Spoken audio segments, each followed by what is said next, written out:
Dimanche 30 juin, Jamel Debbouze n'a pas pu se rendre aux urnes pour déposer son bulletin des élections législatives.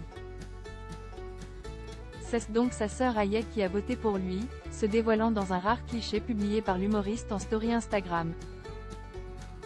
Loin de sa ville natale de Trappes, dans les Yvelines, Jamel Debbouze a construit sa propre famille. Marié depuis 16 ans à l'animatrice et productrice Mélissa Theriot, l'humoriste est l'heureux papa de 2 enfants, Léon, 15 ans, et Lila, 12 ans. Le 10 juin dernier, cette dernière a d'ailleurs fait une rare apparition dans la story Instagram de sa maman, prouvant au passage qu'elle avait bien grandi. Quant à leur fils aîné, il fait la fierté de son père, grand fan du Paris Saint-Germain, puisqu'il a rejoint les équipes de jeunes du club de la capitale aux côtés d'un autre fils de star.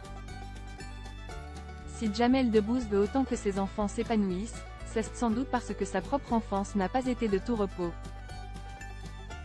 Fils d'un employé RATP et d'une femme de ménage, il flirte avec la petite délinquance avant que l'accident qui le handicape du bras droit ne le pousse à choisir la voie de l'humour.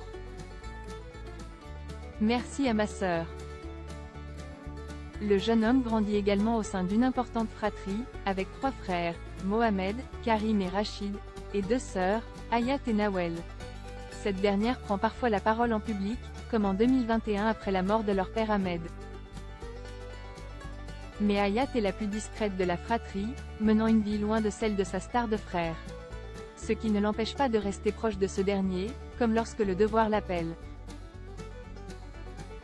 Ce dimanche, les Français étaient en effet appelés aux urnes pour le premier tour des élections législatives. Un scrutin auquel n'a visiblement pas pu participer Jamel Debbouze, qui a donc choisi de donner procuration à sa sœur pour qu'elle puisse voter en son nom.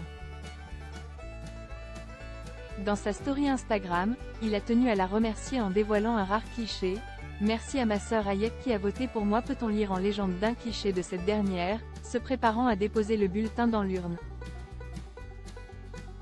Chez les Debbouze, le devoir civique est visiblement une affaire de famille.